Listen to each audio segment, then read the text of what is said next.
இருக்குது. லெமன் சாதத்துக்கு நம்ம வச்சிடலாம். இந்த இடம் வந்து நான் மட்டும்தான் நிற்பேன், அது போக என் வீட்டுக்காரர் வருவார். இது வந்து நல்லா நீட்டாக தான் வச்சுருப்போம். ஏன்னா மாதத்துக்கு ஒருக்கா சாணி போட்டு முழுகி நீட்டாக வச்சுக்குவோம்.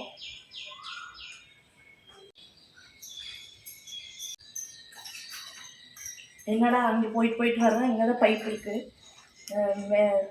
இதெல்லாம் அலாசறதுக்கு, அரிசி அலாசறதுக்கு, ஊற வைக்கிறதுக்கு, பாத்திரம் வளர்க்குறதுக்கு உள்ளே இருக்குது. அதனால் நமக்கு பிரச்சனை இல்லை.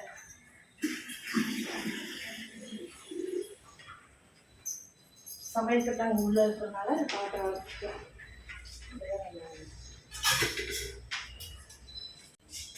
வீடியோ எடுக்கிறதுக்கு முடியுது இல்லைங்களா, அவரும் கரெக்டாக இருக்கும். இதுக்குன்னே ஒரு ஆளை போட்டோம்னா எடுக்க முடியாது. இல்லைன்னா க்ளோஸ்அப்லாம் காமிக்க முடியுது. ஒருத்தையே வச்சு எடுக்கணுங்களா, அது கேமரா குவாலிட்டி இல்லை மொபைல் குவாலிட்டி அது வீட்டில் என்னோடது. அவரோடதாவது கொஞ்சம் நல்லாயிருக்கும்.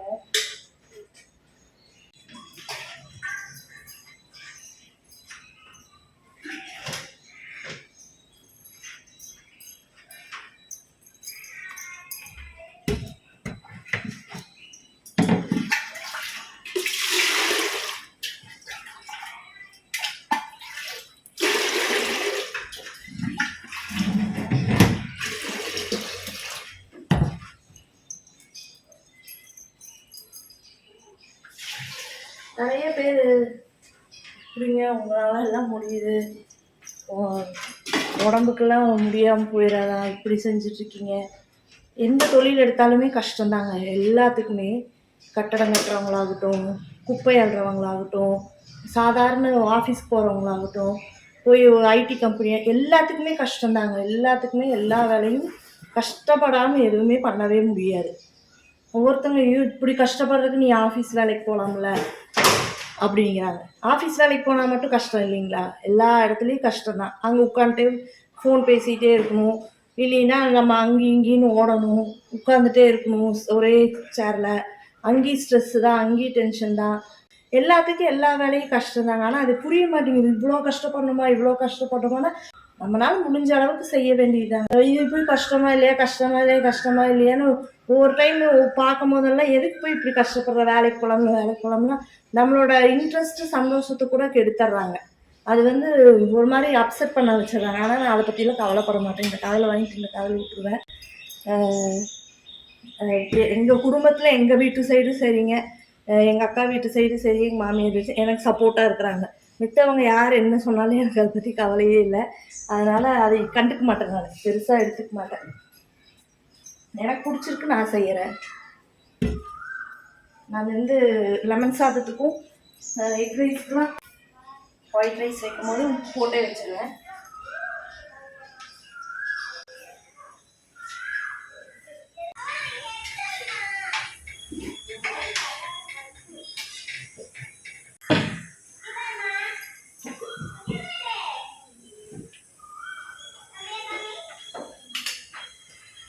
லெமன் சாதத்துக்கு மஞ்சளும் போட்டே வச்சுருவேன்.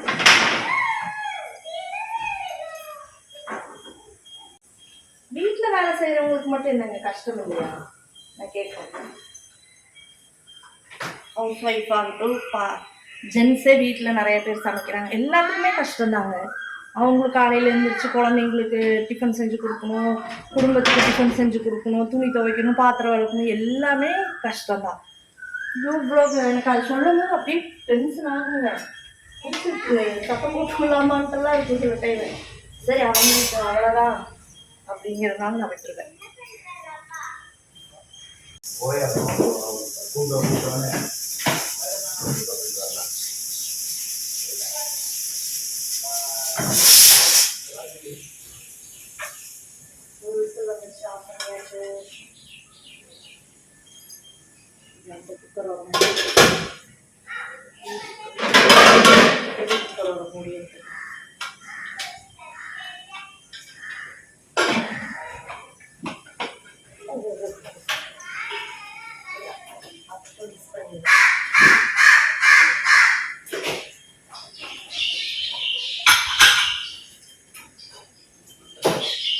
பேசிட்டு மிஸ் பண்ணிடுவோம். பால் தூங்கிடுச்சு. சரி பரவாயில்ல. ஐயோ துவச்சிட்டு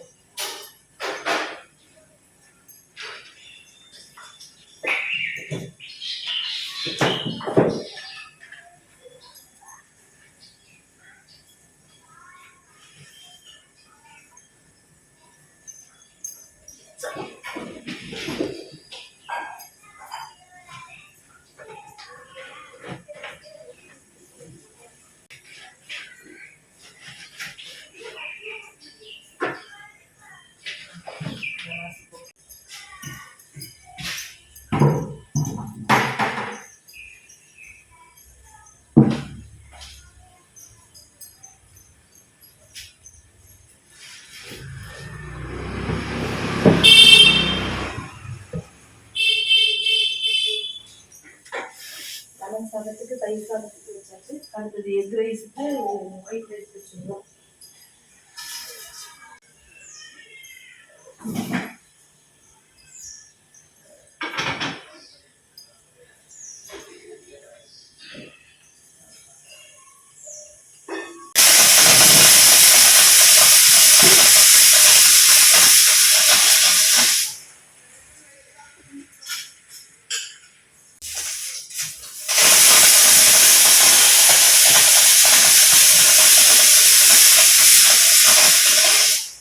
அதுக்கு பேசி வந்துச்சு. ஆஃப் பண்ணிட்டேன்.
அடுத்து தக்காளி சாப்பாடு பேர் வச்சுக்கலாம்.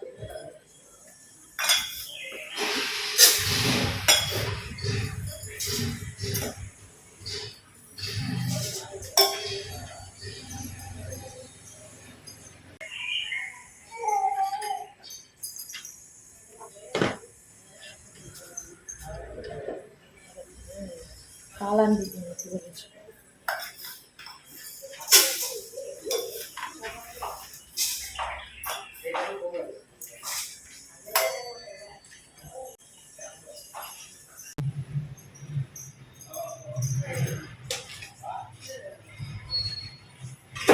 அடுத்தது வடைக்கு ஊற வைக்கிறேன். வடைக்கு வந்து துவரம்பருப்பு வடை தான்.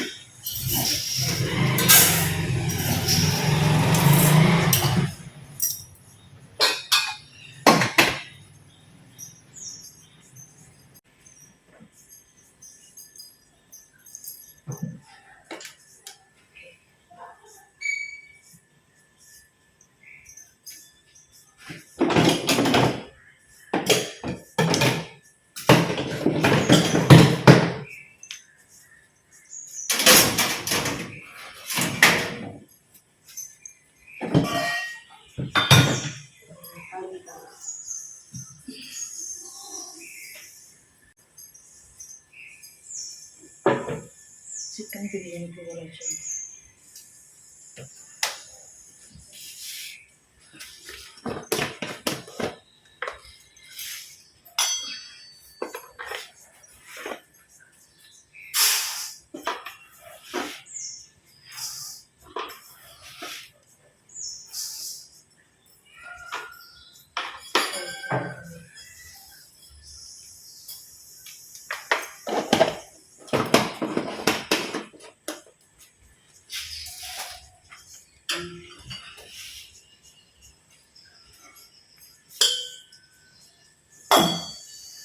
அஞ்சரை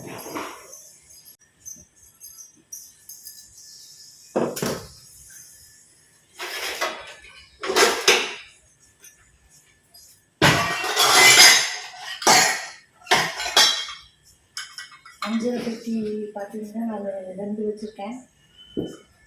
வாரத்தில் ஒன்று அதை கழுவு போட்டு இன்னொன்று பிளாஸ்டிக் இருக்காது யூஸ் பண்ணியிருக்கேன்.